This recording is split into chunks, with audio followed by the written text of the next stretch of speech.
Hello, my YouTube family. I welcome you all to your very own channel, Next Gen Teachers.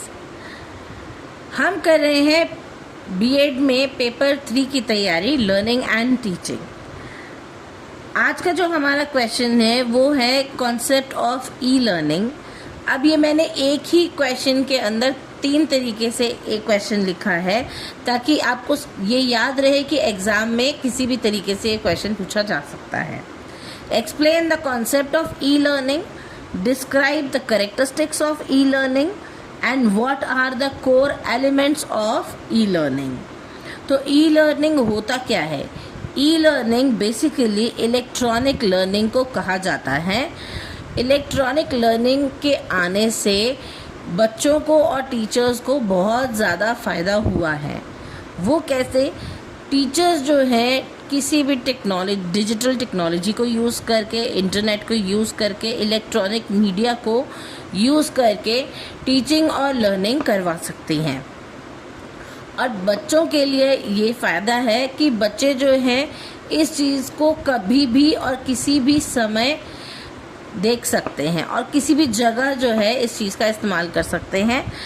अब electronic learning के लिए बच्चों को computer, tablet और smartphone की ज़रूरत पड़ती है और सिर्फ इंटरनेट कनेक्शन की ज़रूरत पड़ती है। जिस तरीके से आप अभी इस समय इस क्वेश्चन को पढ़ रहे हैं मेरे साथ या मैं आपको ये समझा रही हूँ, तो ये भी एक तरीके का इलेक्ट्रॉनिक लर्निंग है।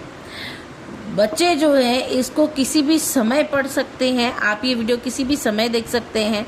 अगर आपको कोई चीज़ और ज़्यादा अच्छे से याद करनी है तो आप मेरी वीडियो जो है वो रिवाइंड करके या फिर फॉरवर्ड करके भी देख सकते हैं, एक से ज़्यादा बार भी देख सकते हैं। तो ये सारी चीज़ें क्या हैं? ये इलेक्ट्रॉनिक लर्निंग के सारी एडवांटेजेस हैं कि इलेक्ट्रॉनिक लर्निंग आने की वजह से बच्चों के लिए और टीचर्स के लिए ये चीज़ कितनी आसान हो गई है। आप लोगों को कहीं ट्रैवल करने की ज़रूरत नहीं पड़ती, ऑनलाइन क्लासेस मिल जाती हैं, वीडियोस मिल जाती हैं, वर्चुअल क्लासरूम होता है, एजुकेशनल ऐप्स के ऊपर आजकल सब कुछ अवेलेबल है और डिजिटल रिसोर्सेज तो है ही। तो ये सारी चीज़ें जो है इसी को हम कहते हैं इलेक्ट्रॉनिक लर्निंग।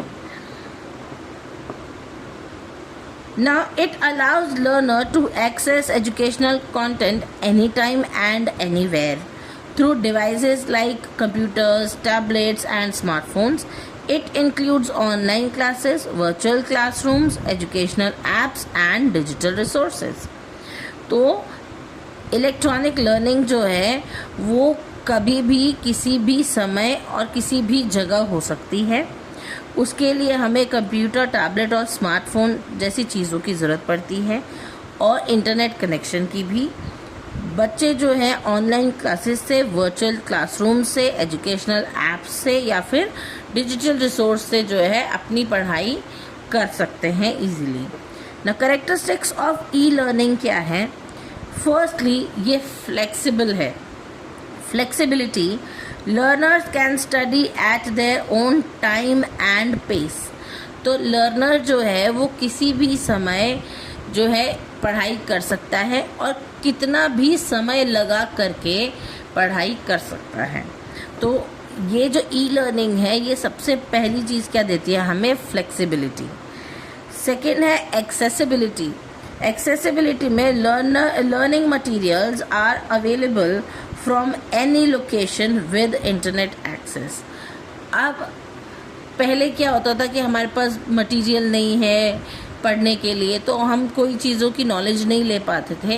लेकिन अब अगर हमारे पास में इंटरनेट एक्सेस है तो उससे हमारे को लर्निंग मटेरियल्स भी जो हैं किसी भी लोकेशन पर प्रोवाइड हो जाते हैं। नेक्स्ट है इंटरैक्टिव नेचर। अब ये जो ई लर्निंग है इसका नेचर कैसा है? Interactive nature. Use of videos, quizzes, animations and discussions make learning engaging. अब जिस तरीके से मैं आपको ये लेक्चर बेस्ड करवा रही हूँ, यहीं पर ही अगर मैं इस यूट्यूब चैनल पर कल लाइव आती हूँ तो वो हमारे लिए क्या होगा? डिस्कशन बेस्ड सेशन हो जाएगा। मैं कुछ क्विज़ पूछ सकती हूँ, आप ये वाली वीडियोस देख सकते हैं, कोई एनिमेशन का काम हो सकता है। इससे क्या होता है, लर्निंग जो है वो और ज़्यादा इंटरेस्टिंग और इंगेजिंग हो जाती है।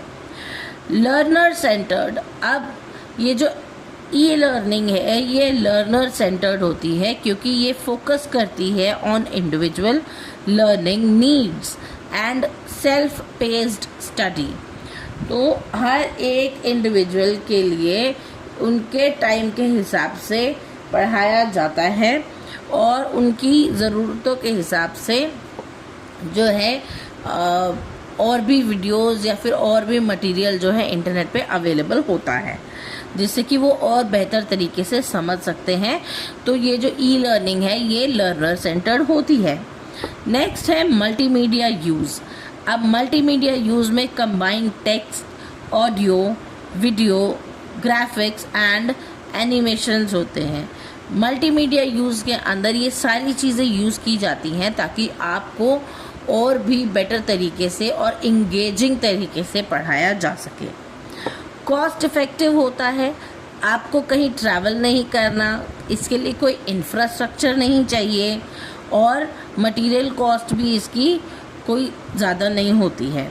तो ये क्या होता है, कॉस्ट इफ़ेक्टिव होता है, पैसे भी बचाता है, अफोर्डेबल है। इमीडिएट फीडबैक, अब ऑनलाइन असेसमेंट्स के अंदर जो है क्विक रिज़ल्ट और क्विक फीडबैक मिलने की वजह से ये और ज़्यादा जो है लर्निंग को इफ़ेक्टिव बनाता है। Scalability, can reach a large number of learners simultaneously. मैंने एक बार वीडियो बना के अपलोड कर दी तो ये एक ही समय पर बहुत सारे स्टूडेंट्स देख सकते हैं और सीख सकते हैं। तो ये क्या है, स्केलेबिलिटी जो है ये बढ़ा देता है ई लर्निंग कि एक ही समय पर बहुत सारे बच्चों को एक साथ पढ़ाया जा सकता है। Core elements of e learning, अब ई लर्निंग के कोर एलिमेंट्स क्या हैं? सबसे पहला है content. Now digital learning materials such as e books, video, presentations and modules, well structured and curriculum based content is essential.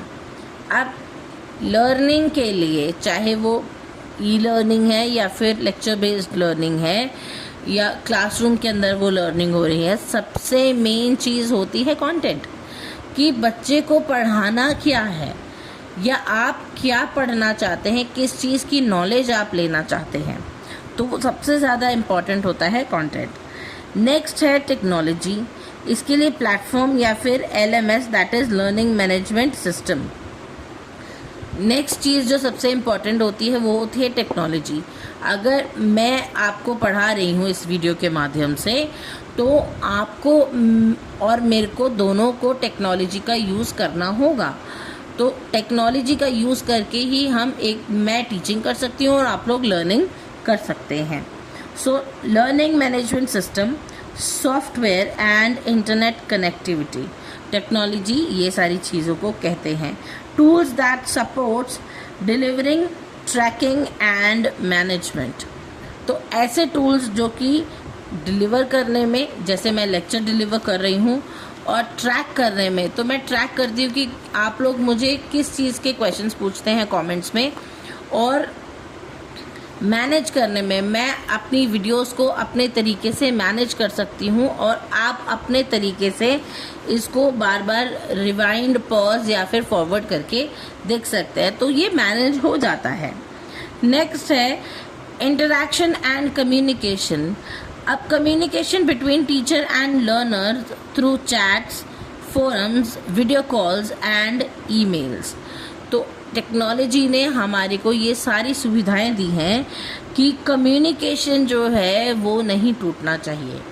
अगर मैं आपको पढ़ा रही हूँ, अगर मैं यही चीज़ आपको एक लाइव क्लास में पढ़ाऊँ तो वहाँ पर हम लोग एक दूसरे से बात कर सकते हैं।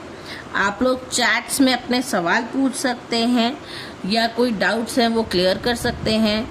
फोरम्स में वीडियो कॉल आप कर सकते हैं अगर मैं आपको पढ़ाऊँ वीडियो कॉल के ऊपर तो आप वीडियो कॉल में मुझसे पूछ सकते हैं, कम्युनिकेशन होती है।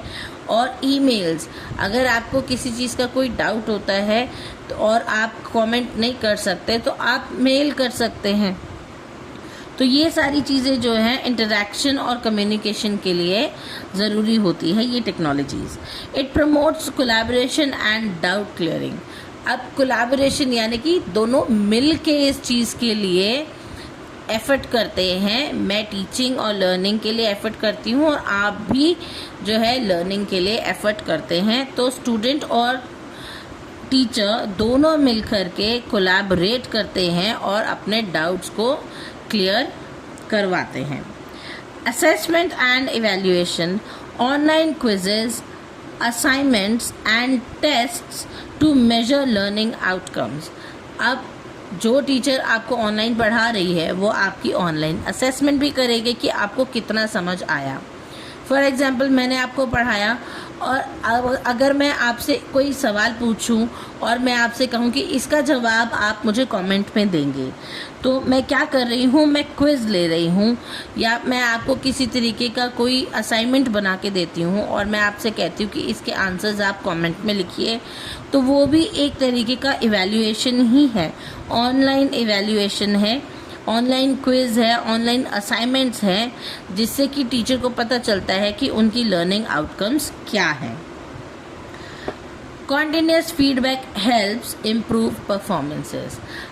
अब मैं भी आपको जिस तरीके से कहती हूँ कि वीडियोस में आप कमेंट करके बता सकते हैं, सजेशंस दे सकते हैं कि मैं अपनी वीडियोस को और ज़्यादा बेहतर किस तरीके से करूँ, तो वो भी जो है फीडबैक होता है जो मैं आपसे मांगती हूँ अपनी परफॉर्मेंस को इम्प्रूव करने के लिए।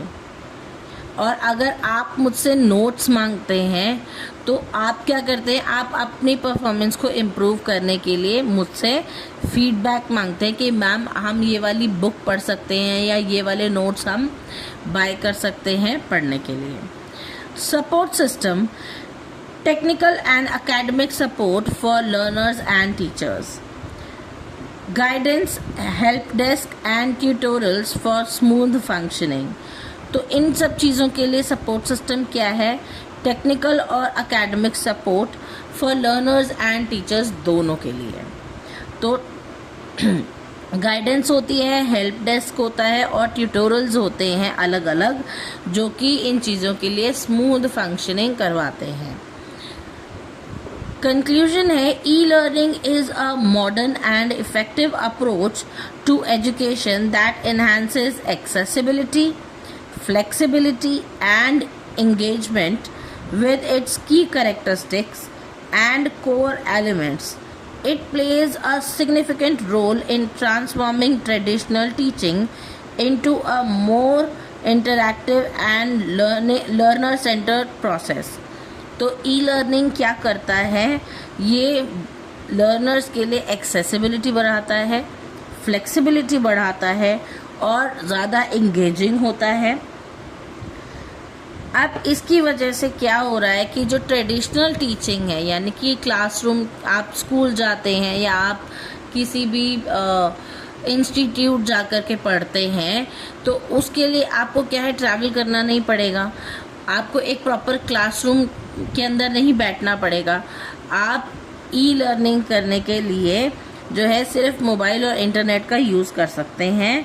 तो यहाँ पर जो है वो जो ट्रेडिशनल टीचिंग है उसको ये ट्रांसफॉर्म करता है और ज़्यादा इंटरैक्टिव बनाता है, लर्नर सेंटर प्रोसेस बनाता है। तो ये था आज का आपका टॉपिक। अगर आपको ये क्लियर है तो मुझे कमेंट्स में ज़रूर बताइएगा कि हाँ मैम हमें सब समझ आ गया है। प्लस अगर आपको मेरी वीडियोस अच्छी लगती हैं तो do like, share it with your friends. Don't forget to subscribe my channel. तब तक के लिए थैंक यू।